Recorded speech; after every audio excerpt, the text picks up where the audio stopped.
Welcome to Razoractive. I'm E-von. And I'm Bryan. It's the F1 that's got us all hot under the collar. That's right, and to talk about hot cars and their drivers, well, in our living room today, as you can see, we have Tony Tan, the Associate Editor of Talk Magazine. Hey, hi guys. There you go.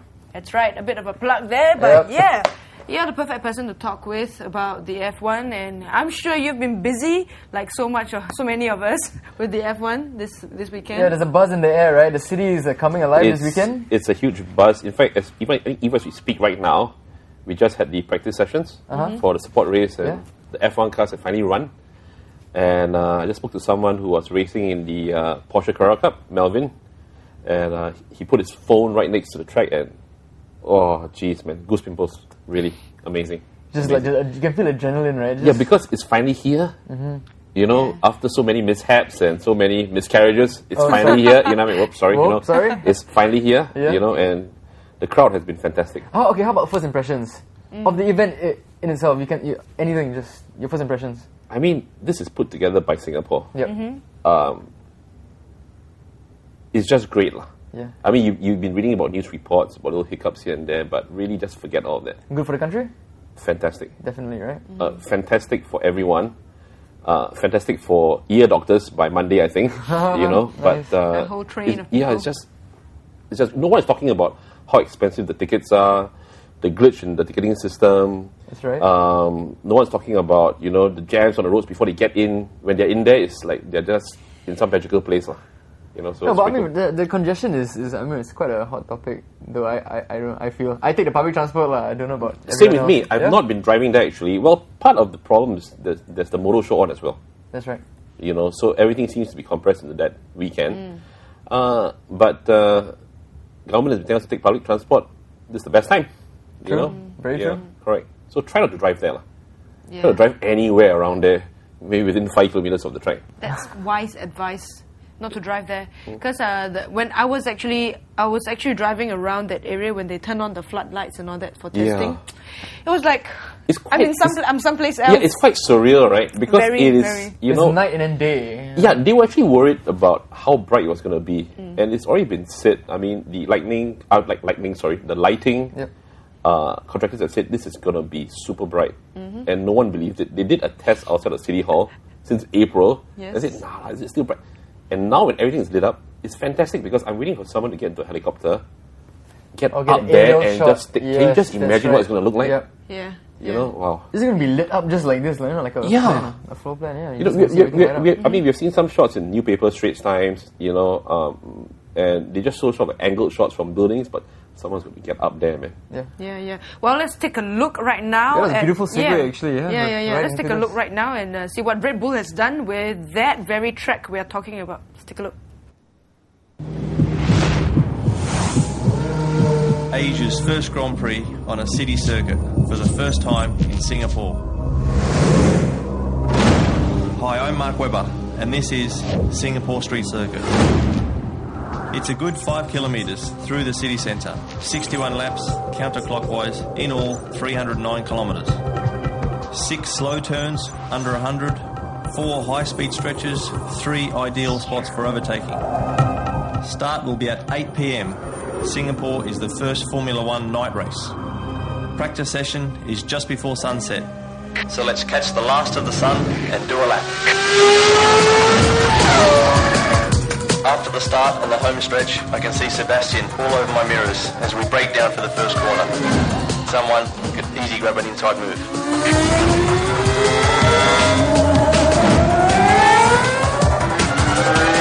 Now comes the long wide Raffles Boulevard, the fastest part of the circuit. A chance to overtake at over 300 or in the slow turn that follows. But the timing must be perfect.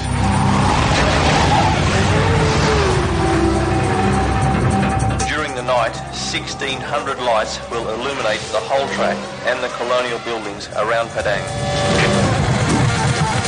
The narrowest spot, only 10 metres wide, the century-old Anderson Bridge. And the tight hairpin accelerate out of it early, up to over 300 kilometres an hour over the Esplanade Bridge.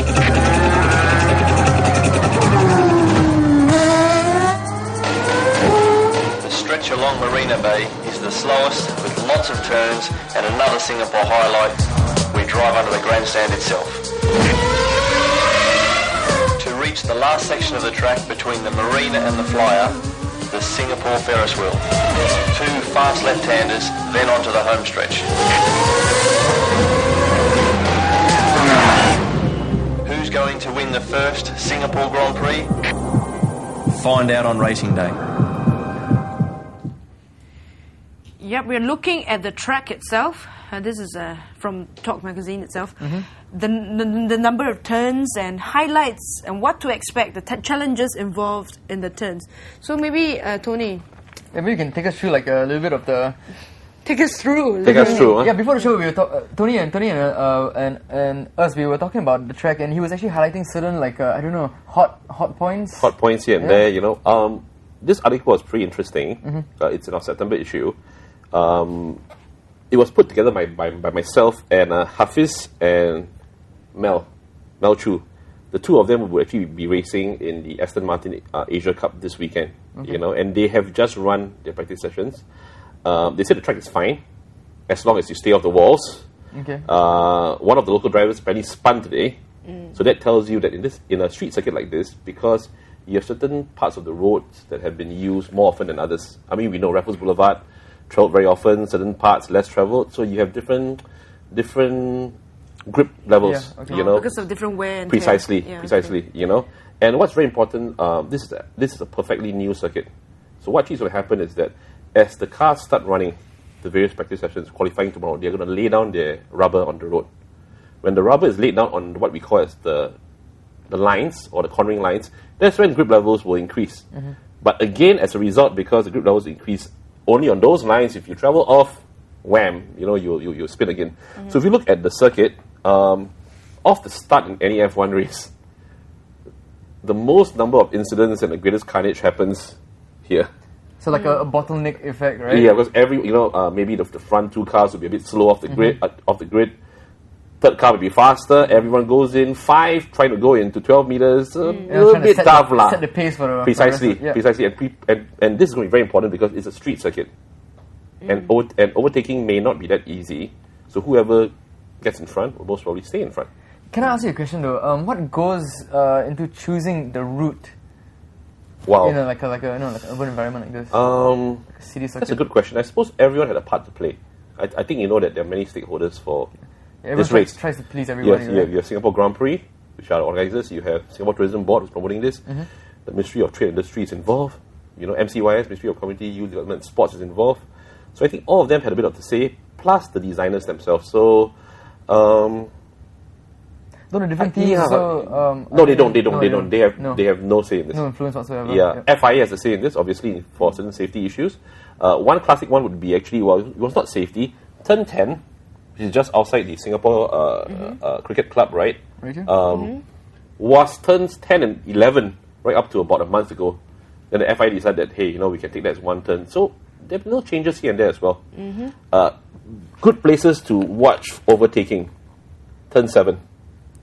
Okay, why? The cars are going flat out Raffles Boulevard. They'll be passing by Pan Pacific, Marina Mandarin, Suntec, and they hit 300 kilometers per hour, maybe a bit more, and then they have to brake, and they have to take that turn most probably at about 80 to 90. Wow. So that's going to be a very good opportunity for those who are very good with their brakes and stuff. Another place to be very good is Turn 13. Turn 13 is famous because it's going to be famous. It's going to be a landmark, a corner for the rest of history of F1, okay, because it's Edison Bridge. Okay, we are going across a very old bridge. It's only 8 meters wide, okay, which means that you can't really overtake at turn 13. But whoever gets on the power correctly at turn 13 will be able to get much speed right going to 14. So what you may see is someone comes out at turn 13. This guy is a bit wide. This guy tolls. You know what I mean? And he gets a draft, and he can just shoot past. Okay. Okay. What kind of a circuit do you think this is? Very technical circuit, difficult circuit. It's very technical. Yep. It's very technical. The Aston Martin cars and the Porsche Carrera Cup cars, and these are 440 horsepower cars, are doing 2 minutes 20 seconds 25. I've not seen the times for the F1 cars. I think they're doing about 1 minute 45 to maybe possibly even close to 2 minutes. That's very long for a street circuit. On a scale of 1 to 10, how difficult is this? From experience. For this being the first year, I think it's 10 lah. Yeah, it's 10. You 10 know, upon 10 the F1 drivers have said that they have been on the simulator for the past few months. But I'm very sure right now, practice over, right? They most probably telling engineers, "Wow, this thing is that's terrible, man." You know, because everything's really new. You see, but it's cool. You're excited about it, yeah? Oh, super, man. It's cool. Yeah, I mean, there's so much involved in it. We're looking at the number of turns, how difficult it is. But then down to the nitty-gritty, we're also even looking at what the F1 drivers are wearing. That's right, fashion, yeah. Not many F1 drivers wear glasses, which is why, Scuderia Toro Rosso's Sebastian Bourdais stands out. He's the only driver wearing ophthalmic lenses when racing. Because they're good for your eyes. Yep. Well, let's find out how his glasses actually give him a little competitive edge.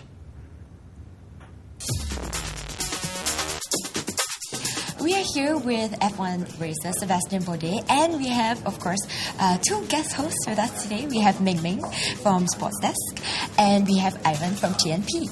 So they'll be asking the tough questions, and I'll be going easy with the fashion one. So let's start with Ming Ming. This turn, this track goes counterclockwise, and can you tell us how difficult it is to do more left turns than right?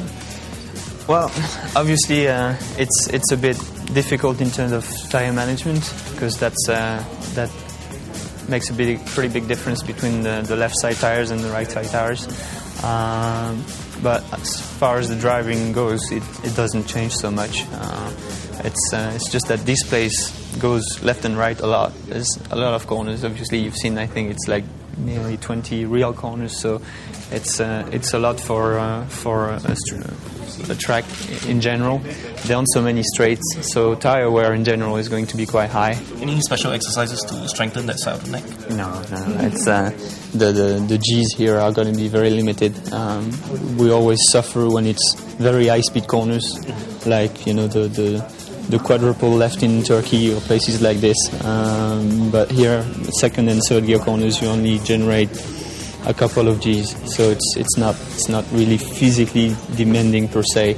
In that respect, it's going to be demanding in terms of heat, obviously, and humidity, which make it a bit less comfortable in the car, and as well as the speed being low, you don't get much air inside the helmet, so ventilation is a bit of an issue.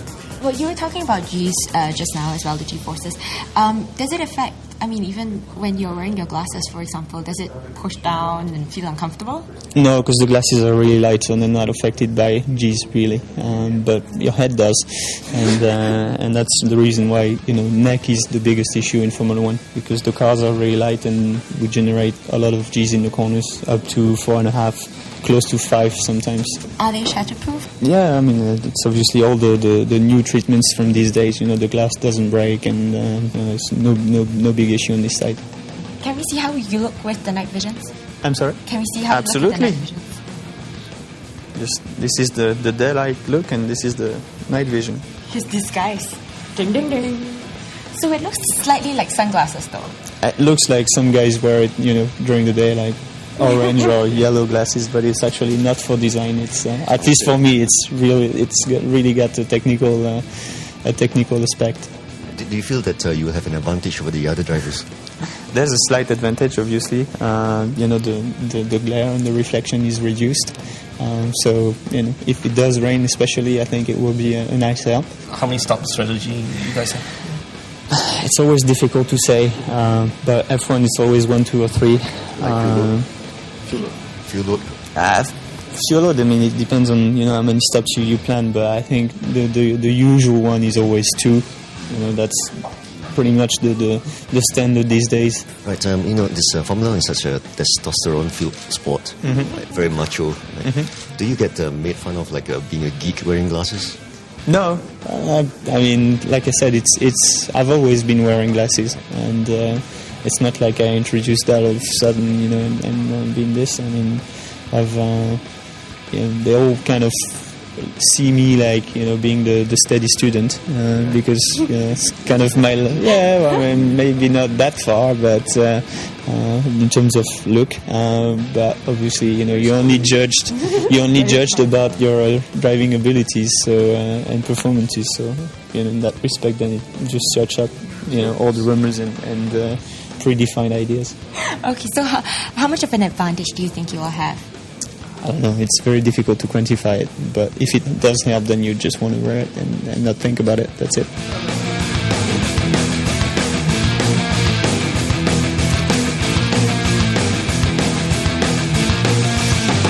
You reckon it's some sort of like a fashion statement? Everyone I want else those glasses, not okay? I want to train mine right now, really. Okay. So that subliminal messages of advertising did work, lah. Well, it's he's wearing them. I'm sure it does help. You think so? We were actually checking, right? That's true. LASIK. So maybe LASIK is very expensive in the US or in France. I don't know. Come to Singapore, it's very cheap. You can afford it. I'm sure you can afford it. Like easily. Here and there, right? Hey, but having said that, right? Just to digress, right? Salaries are not what you think, though. I said F1 driver salaries are not what you think. Yeah, I think the disparity between the disparity between someone which I remembered reading about, right, is he earns me like $200,000 US a year, which is a lot for us, but not much for him. Okay. For driver, maybe in a very in one of the not so good teams, compared to of course 10, 15, 20 mil for someone like Kimi Raikkonen or Alonso. So there's a big gap from but of course LASIK can still afford it lah. But I'm thinking maybe on a side note, he's not paid as well as we all think he is. Yeah, maybe his eyes maybe a bit. Maybe the curvature is, I don't know. I'm not an eye surgeon, but like you suspect it's not like good for. It's not LASIK. good. I mean, he talks about the fact that the glasses can help him to see when it's too bright or lighting which is not good. But I'm concerned because I have put a helmet over glasses in. Yep. And they start fogging up. You know what I mean? When it gets warm, I suppose. But I'm sure they have like anti-fog like lenses, right? Maybe I don't know. But we were talking about how it might shift within. Yeah, it may just shift. I don't know. Maybe he's got. But it's got rubber sides though, so it doesn't hurt. Yeah. And then there are no metal. Rims. And all Okay. that. Well, tomorrow we see him suddenly driving off. Maybe instead of turning left, he turns right into Bras Basah because something is wrong. Okay. Yeah. But the glare is one thing that many has been talking about. Yes. That we put so much effort in making it bright, making the track bright enough for everyone to drive in. Correct. And now it may be a bit too bright. You're right, because what's interesting is that if you see, for example, the same. Let's say, for example, if the lights were turned on in the daytime, they're not as visible because everything is bright. Yeah. But in the dead of the night, it becomes really glaring. So drivers are worried that, of course, if they're driving, they won't be looking up lah. But when you have a very long straight like Raffles Boulevard, if you're looking into the distance, you can see a trail of lights. Yeah. And they're a bit concerned about that. So what we have heard also, they have visors, right? Yes. And you know that they peel them off sometimes because of, they actually peel off and throw it away. Yeah. Because in case they get, bird poo or insects or whatever, you know what I mean? So they are thinking of using darker visors for them. Slightly tinted ones, so it helps to... Okay, just bring it back to the sunglasses. Okay. Sebastian sunglasses. Do you think it gives him an unfair advantage? I don't think so. Don't think so? On the contrary, I think he'll be Disadvantage? better off wearing contact lenses. I don't know. Yeah. Because like I said before, it's just an additional piece. Yeah. And you do not want to have anything that will affect, especially, your eyesight. That's like the most important right now here. You know what I mean? So if you ask me, it's a touch and go kind of thing. If it rains, it should be quite interesting. But he said if it rains and when rain falls, the lights, the rays from the lights, right, will actually be glancing off the raindrops. Yeah. And that may have all kinds of diffuse lighting. That may actually help him. Then in that case, he will have an advantage. He may have summoned the best bobo from Malaysia to pray for rain. I have no idea. But and he's a good. And there's a high chance it's going to rain anyway. Precisely, right? And he's a good driver in the wet as well. And it's true. The point you brought up about the glare is true. I mean, when I drove past that stretch, it's actually people think that it's actually like having a million little suns above you. Correct. Like you have one sun, you have a visor to keep it off. That's fine. You see. That's true. Then if you have a whole stretch ahead of you and the sun lights, and darkness. Yeah, and darkness outside of it, it's actually the contrast is actually very painful for the eyes. And the other thing which I just realized, I didn't check what were the entry requirements when you want to buy a ticket, right? What you're supposed to bring and not supposed to bring. What about flash photography? Can you imagine? Oh, yeah, that's right. You know, so it's that, you know. Yeah, So in the daytime, that's one thing, but at night, yeah, it's gonna be quite interesting. Yeah. I guess that's why those lights are so bright. You see, I guess it's even brighter Could be than those lah. flashlights. Could be. And they would have done practice today. Then there's now practice on at 10 p.m. I think besides setting up the car and stuff, right?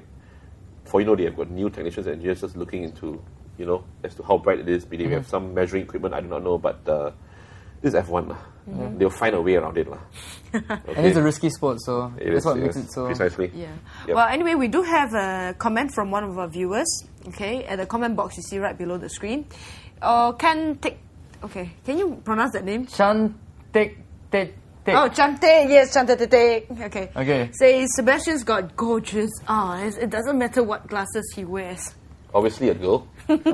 Obviously a girl. You never know. A very interesting guy. Hopefully a girl, yeah. Yes, yeah. But he does have quite they're quite nice coloured.